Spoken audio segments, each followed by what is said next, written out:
regardless of the fact that we are attacking your fundamental rights or limiting your fundamental rights, and the Charter says that's wrong, we're still going to go ahead and do it.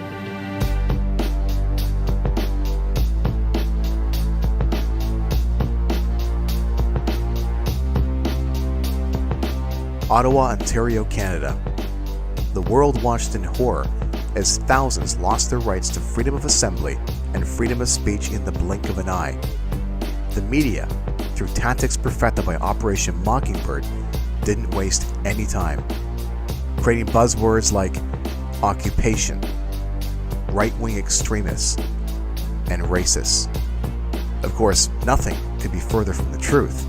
It was the police who were instructed to block all intersections, and the amount of love brought to the nation's capital was equivalent to Woodstock. And for all those who didn't care for the honking, Justice Hugh McLean granted an interim injunction silencing all horns. The truckers respected the court order.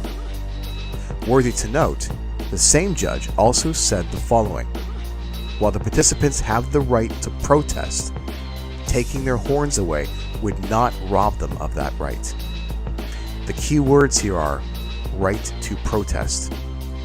The Public Emergency Inquiry, an inquiry investigating whether the invocation of the Emergencies Act was justified. So let's deal with the elephant in the room, shall we? Like the fact that the Emergencies Act was not legally invoked according to Section 17(1). Or how about the fact that the chair, whose job it is to decide on whether the Liberal government's actions were justified, is actually a Liberal appointee himself under Paul Martin? Here's what's going to happen. Very soon, Justice Paul Rouleau will be putting out a report that will justify the use of the Emergencies Act. No one in a position of power will be held accountable. We will then see the media's attention start to focus on the human trophies. They will in fact be the four most popular mainstream media names associated with the convoy. They include Tamara Lich, Chris Barber, Pat King, and James Botter. Now, here's where it gets interesting. We've learned that Tamara and Chris have been convinced by their lawyers that it was a good idea to be tried together. Convenient, yes, but for whom? Most would find it quite obvious that having one judge assigned to both of the accused is a pretty bad idea. I mean, why make it easy for them?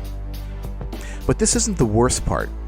You see, based on the charges Chris and Tamara face, they have what's called defense election, which means both the accused have the right to choose the mode of trial under Section 536, Bracket 2, unless the criminal code specifies otherwise. This means they have the right to trial by jury and judge, a trial that consists of 12 unbiased citizens whom all have to agree that the accused are guilty of crimes.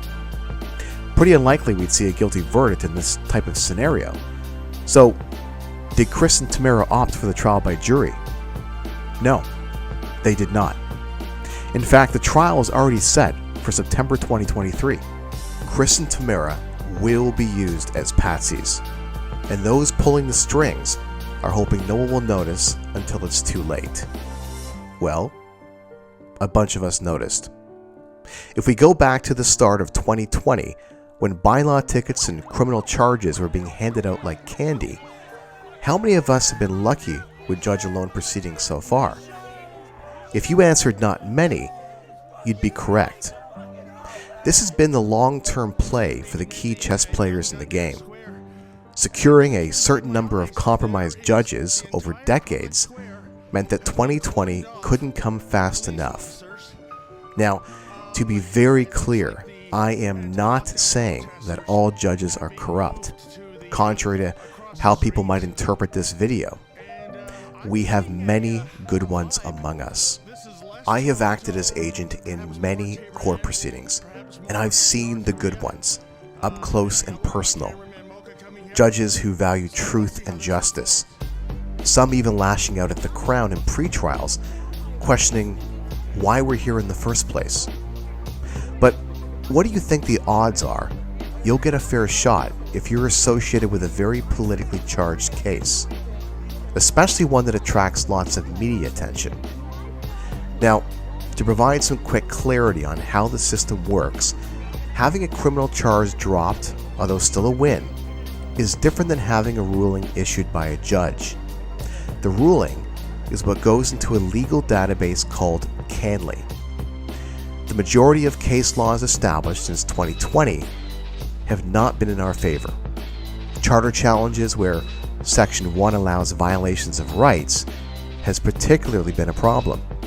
In fact, when high numbers of arrests started happening in early 2021, some police even appeared to be ready with their Section 1 scripts in hand.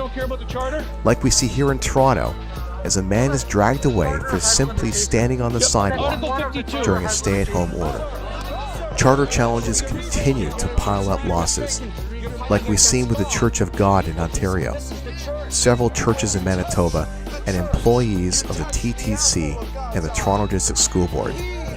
The list goes on.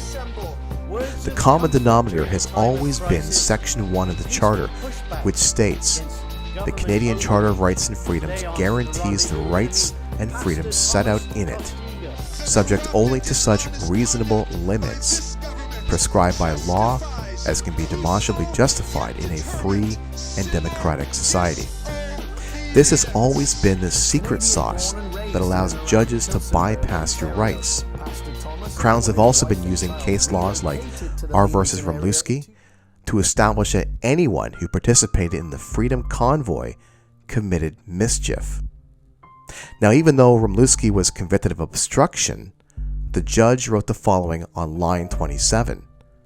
"There is, in my mind, no doubt that the Freedom Convoy protesters committed the offense of mischief by way of interfering with the use and enjoyment of property." I actually only learned about this case while defending a convoy participant's property rights when the Crown gleefully read it from his laptop beside me. So, what does all this mean for Chris Barber and Tamara Leach? Well, because we live in a common law country, judges are bound by case law, meaning they must take into consideration precedents when making their final ruling. Bottom line, Chris and Tamara have already lost their upcoming trial in September in anticipation of bias. Not only have we seen poor decisions from the courts, but we've also seen patterns where certain judges take on higher loads of cases pertaining to those against mandates. In the end, a bad decision from the courts, especially one as high profile, will hurt all Canadians when Chris and Tamara establish additional case law that frowns upon peaceful protest. The second component, of course, is everyone's favorite, demoralization of the public. As of right now, there are thousands who would jump at the chance to have a trial by jury who are not legally entitled to it. In fact, this missed opportunity is a slap in the face to all those who had had to suffer at the hands of compromised judges. And there's certainly no shortage of people to tell their stories of injustice. Just ask people like Kelly Hale, who could only wish for a jury. He lost everything and is still fighting in court to this day. This is a video of the police as they broke into his restaurant, eventually removing him and locking him out over a public health order because he chose to respect people's privacy rights.